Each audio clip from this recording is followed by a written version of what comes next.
Policiais perseguiram criaturas que flutuavam em um canavial de Minas Gerais. Boa noite, pessoal. Hoje vocês vão conhecer uma história que vai mexer com tudo o que vocês acreditam sobre nossa realidade. Não estou aqui para falar de teorias conspiratórias ou boatos de internet.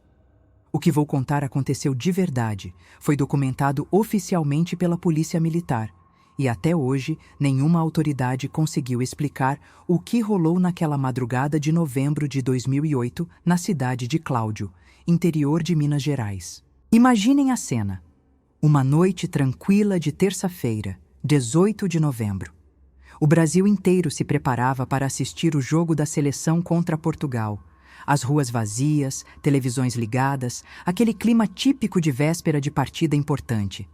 Mas em Cláudio, uma cidadezinha de 27 mil habitantes, encravada no centro-oeste mineiro, algo estava prestes a transformar uma noite comum no episódio mais perturbador da ufologia brasileira moderna.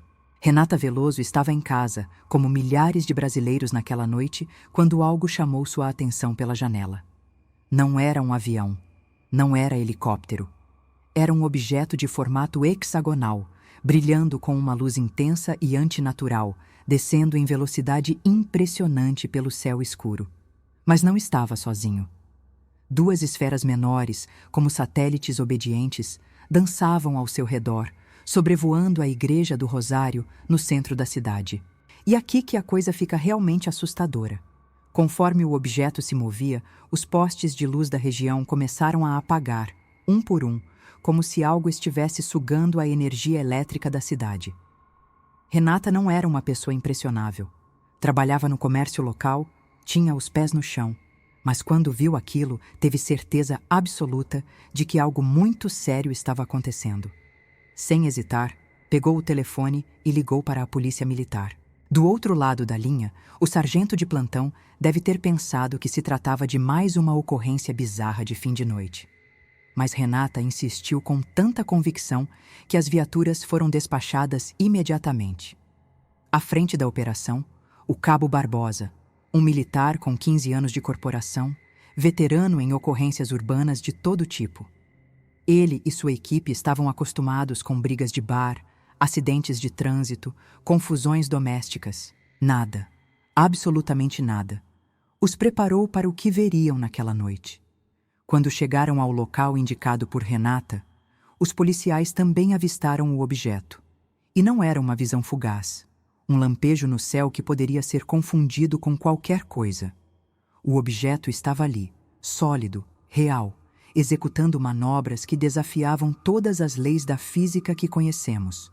Mudanças bruscas de direção em ângulos perfeitos de 90 graus. Paradas instantâneas no ar, como se o conceito de inércia simplesmente não existisse para aquela coisa. Acelerações fulminantes que fariam qualquer piloto humano desmaiar com a força G. Um dos policiais, com sangue frio suficiente para manter a presença de espírito, sacou uma câmera digital, tecnologia ainda relativamente nova em 2008, e conseguiu registrar várias imagens do fenômeno.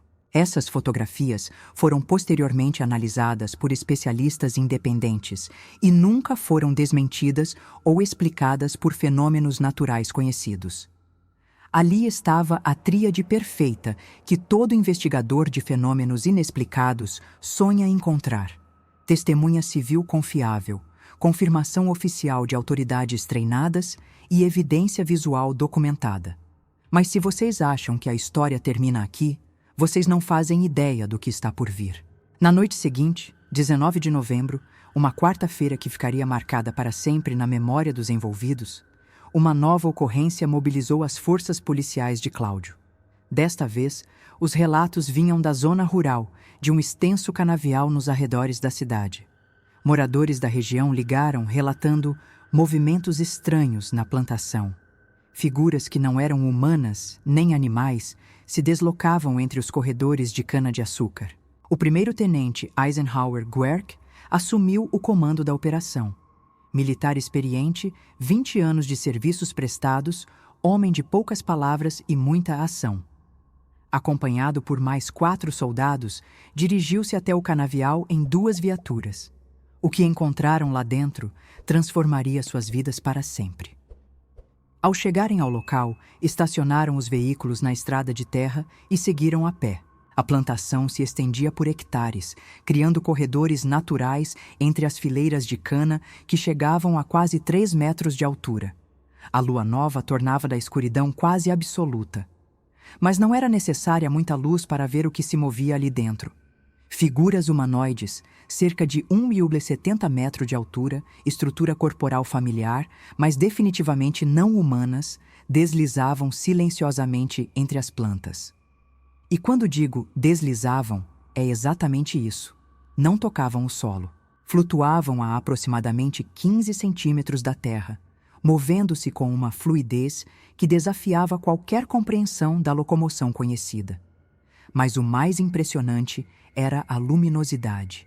Os corpos dessas criaturas emitiam uma luz suave, constante, de coloração branco-azulada. Não era reflexo, não era luz artificial direcionada. A luminescência parecia brotar de dentro dos próprios seres, como se cada célula de seus corpos fosse uma fonte de energia. E essa luz não se espalhava pelo ambiente. Permanecia contida nos contornos das figuras, criando uma aura que tornava cada movimento claramente visível na escuridão. O tenente Gerck, treinado para reagir rapidamente em situações de perigo, instintivamente levou a mão à arma de serviço. E foi aí que experimentou algo que o deixaria sem dormir pelos próximos meses. Seu braço, forte, treinado, acostumado com o peso da pistola .40, simplesmente não conseguia se mover normalmente. Era como se uma força invisível estivesse segurando seu membro, tornando-o pesado como chumbo. Parecia que alguém tinha colocado uma âncora no meu braço. Ele descreveria posteriormente em depoimento oficial. Eu queria sacar a arma, meu cérebro mandava o comando, mas o braço simplesmente não obedecia completamente. E não era só ele. Todos os 5 militares relataram a mesma sensação, uma paralisia parcial, como se algo estivesse drenando suas energias, interferindo diretamente em suas capacidades motoras. Era um efeito físico real, mensurável, não psicológico. Alguns sentiram náusea súbita, dor de cabeça intensa, fadiga extrema que não condizia com o esforço físico realizado. As criaturas pareciam completamente alheias à presença dos policiais. Não demonstravam hostilidade, mas também não pareciam intimidadas ou curiosas. Simplesmente continuavam suas atividades. Que atividades eram essas, ninguém conseguiu determinar. Moviam-se com propósito claro, como se executassem tarefas específicas, mas incompreensíveis para os observadores humanos.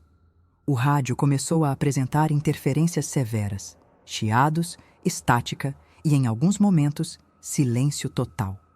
Era impossível comunicação com a base. Os telefones celulares, ainda raros em 2008, especialmente na zona rural, também apresentavam falhas, como se um bloqueio eletromagnético tivesse sido estabelecido ao redor daquele canavial. Por cerca de 40 minutos, uma eternidade nas circunstâncias, os 5 militares permaneceram observando, incapazes de ação efetiva, reduzidos à condição de espectadores de algo que transcendia completamente sua experiência e treinamento. Um dos soldados chegou a ajoelhar, vencido pela pressão e pela sensação de impotência.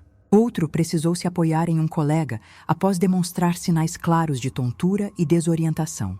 E então, tão subitamente quanto começou, tudo terminou. As figuras simplesmente desapareceram. Não caminharam para longe, não se esconderam atrás das plantas. Desapareceram. A sensação de peso nos membros cessou imediatamente. As comunicações voltaram ao normal. Era como se um interruptor tivesse sido desligado, devolvendo a normalidade àquele pedaço de terra mineira. O impacto psicológico sobre esses homens foi devastador. Nos dias que se seguiram, vários relataram insônia, pesadelos recorrentes, episódios de ansiedade. O soldado João Carlos Mendes, um dos que esteve mais próximo das criaturas, desenvolveu um quadro de estresse pós-traumático tão severo que precisou ser afastado temporariamente do serviço ativo. O comando da PM, diante da consistência dos relatos e da seriedade dos envolvidos, iniciou uma investigação interna discreta. As fotografias da primeira noite foram enviadas para análise técnica no Instituto de Criminalística de Belo Horizonte. Os laudos confirmaram a autenticidade das imagens e a ausência de manipulação digital. Mais importante, não conseguiram identificar o objeto fotografado com nenhum tipo de aeronave conhecida. Exames médicos foram solicitados para todos os militares envolvidos no segundo incidente. Os resultados mostraram alterações significativas nos níveis de cortisol, irregularidades na pressão arterial e distúrbios nos padrões de sono. O mais intrigante, foram detectados traços de radiação eletromagnética residual nas roupas e equipamentos utilizados naquela noite.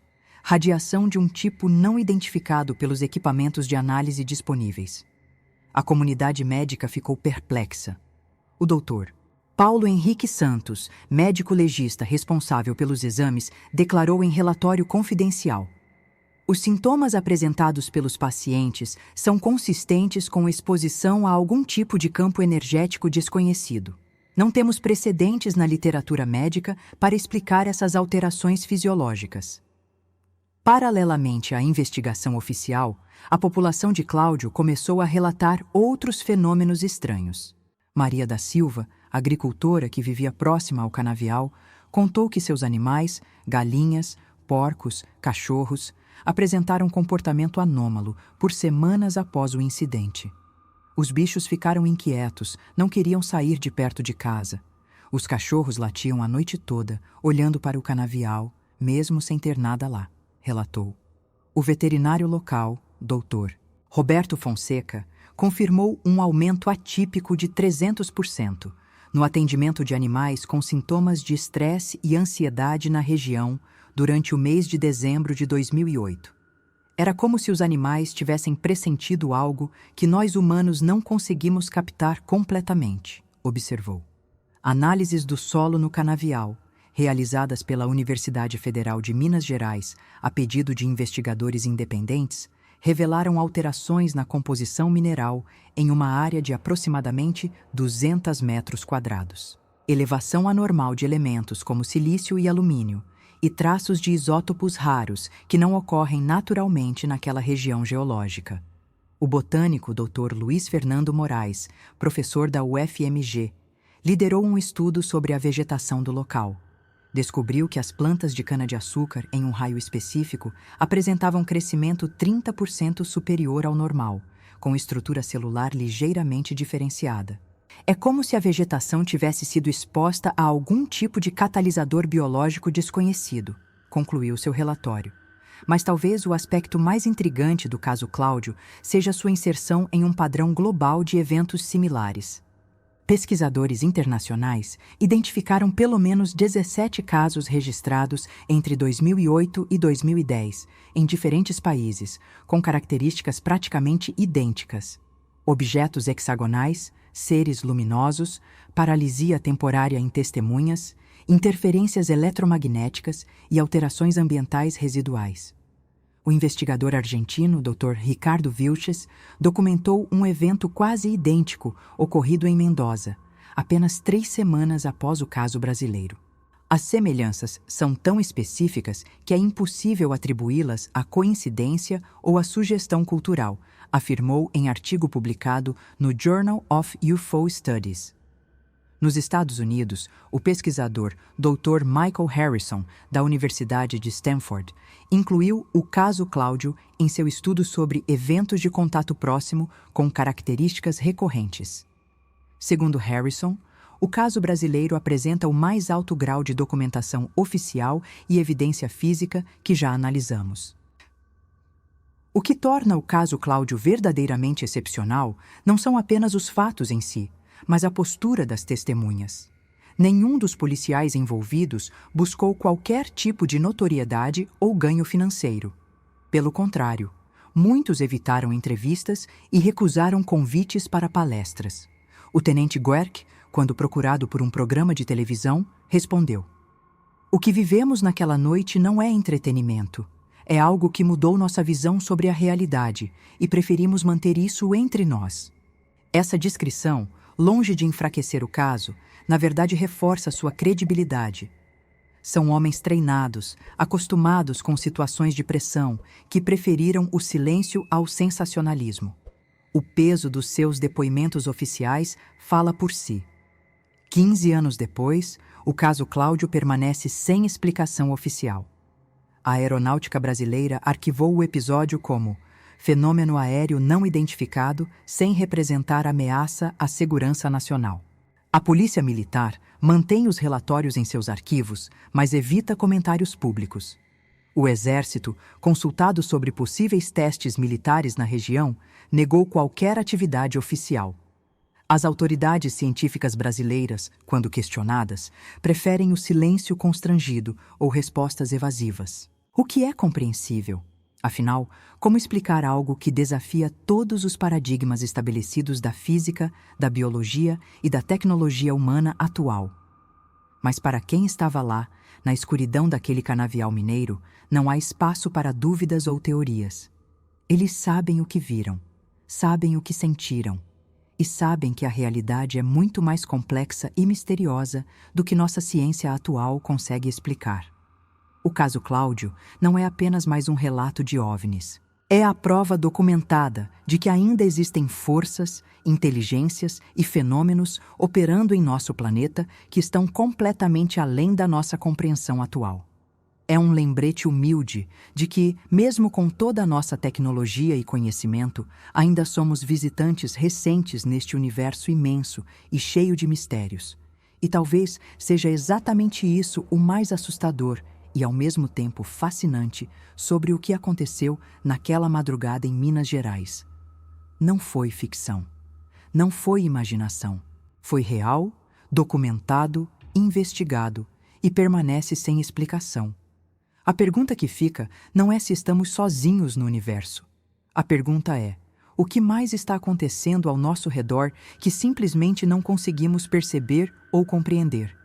E se eventos como o de Cláudio são mais comuns do que imaginamos, mas nossa própria limitação nos impede de reconhecê-los? O caso Cláudio continua aberto, como uma janela entreaberta para mistérios que nossa ciência ainda não consegue alcançar. E enquanto não tivermos essas respostas, essas perguntas continuarão ecoando, nos lembrando de que a realidade é sempre mais estranha e fascinante do que qualquer ficção que possamos imaginar. Se essas histórias despertam a sua curiosidade, e você muitas vezes fica se perguntando o que está por trás de tantos mistérios, saiba que existem livros que trazem detalhes e até respostas para dúvidas que os vídeos não conseguem mostrar.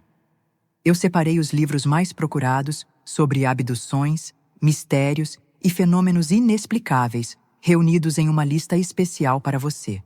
O link está logo abaixo, na descrição do vídeo. Se você se interessar por algum desses livros, pode adquirir diretamente por lá. E além de se aprofundar ainda mais nesses assuntos, você também estará ajudando o canal a continuar trazendo novos conteúdos. Muito obrigado por assistir até aqui.